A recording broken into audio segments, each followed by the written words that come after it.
Residential sales comparison and income approaches, page 174. Shows rental 1 has 3 bedrooms, rental 5 has 3 bedrooms, and rental 6 has 3 bedrooms. For gross living area, rental 1 has 1,100, rental 5 is 1,250, and rental 6 is 1,000 square feet of gross living area. Central air conditioning. Rental 1, all the rentals have central air conditioning. Garages, all of them have one-car garages. And monthly rent, they're all renting for $600 a piece. Interestingly enough, this analysis supports the appraiser's conclusion that, at least for this particular market segment, participants are not reacting to moderate differences in the size of the dwelling. Rather, they are associating the rent with the number of bedrooms. This certainly might not hold true in every market and with every property type. However, with some markets and properties, gross living area could have less to do with the typical renter's action than the utility of the property, which in this case is the number of bedrooms. Central air conditioning. Compare rental number 1 to rental number 3 to determine the effect of central air conditioning. Both rental 1 and rental 3 have 3 bedrooms. Both have the exact same gross living area, 1,100. Rental 1 has central air conditioning, but rental 3 does not. Garage, both have one-car garages. And monthly rent, rental 1 rents for $600 a month. Meanwhile, rental 3 rents for $575 a month.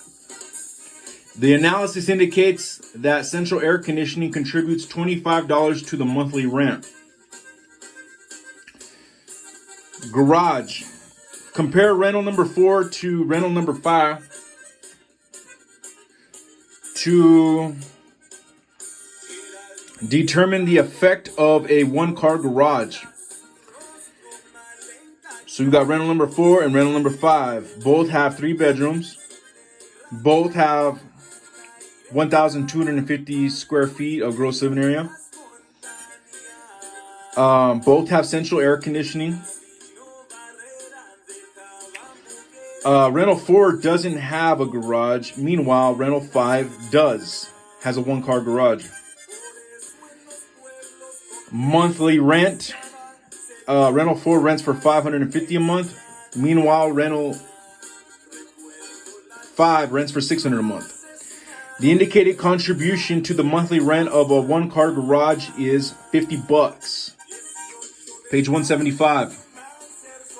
Of course, when identifying if adjustments are warranted, these comparisons can and should be made for any significant condition or characteristic of the property. And like adjustments that are identified as typical for use in the sales comparison approach, adjustments extracted from rent data can be stored by the appraiser and applied in other assignments. However, great care must be taken and applied in other assignments.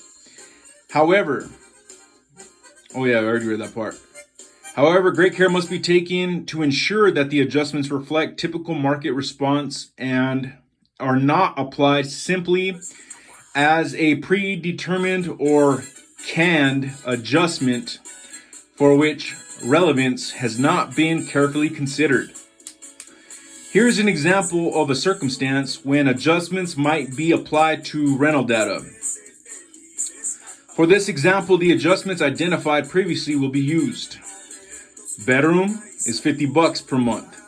Central air conditioning, $25 per month. Garage, $50 per month.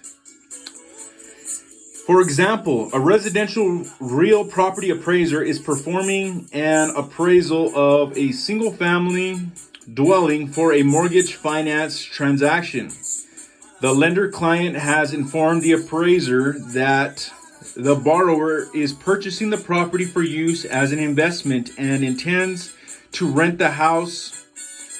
However, the property is currently vacant and does not have a recent rental history. The scope of work includes the appraiser determining a reasonable market rent for the subject property and developing a value opinion by the income approach. The appraiser finds no rental properties in that particular market that share the exact same characteristics as the subject. However, rental properties with varying characteristics have been identified. If market conditions of the neighborhood, typical renter profile, etc. for the subject property are similar to the market in which the previous adjustments were identified, those adjustments could be applied to the rent data that is available for this particular market. Here are the subject's characteristics and the rental data obtained from the subject's neighborhood. Here's a note too. In some appraisal assignments, it will be necessary for the appraiser to adjust the comparable rental data to more closely reflect the subject property. So over here on this grid, we got the subject. We're going down the contract rent line. Rental number 1 rents for $600 a month. Rental number 2 rents for $510 a month. Rental number 3 rents for $575 a month. And rental number 4 rents for $500 a month. Bedrooms. The subject has 3 bedrooms. Rental number 1 has 3 bedrooms. Rental number 2, rental number 3, both have 3 bedrooms. Except for rental number 4, it only has 2 bedrooms. And you can see there's already an adjustment in there for $50 next to rental number 4. For the missing bedroom. Central air. The subject does have central air. Rental number 1 has central air. Rental number 2 doesn't. And you can see a $25 positive upwards adjustment to that comp. Rentals 3 and 4 have central air conditioning. Garages. Our subject doesn't have one. Rental number 1 has a 1-car garage. So you can see a minus $50 adjustment on that comp. Rental 2 doesn't have a garage, so there's no adjustment. Rental number 3 has a 1-car garage, so there's a $50 downward adjustment. And rental number 4 doesn't have a garage, so there's no adjustment. Then you make it to the bottom of the grid for adjusted rent. Comp 1 comes in at $550 a month. Comp 2 comes in at $535 a month. Comp 3 comes in at $525 a month. And Comp 4 comes in at $550 a month. From this information, the rent data, unadjusted, was from conclusive and fairly broad $500 to $600 a month. However, after adjusting the data, a reasonable market rent for the subject becomes more defined.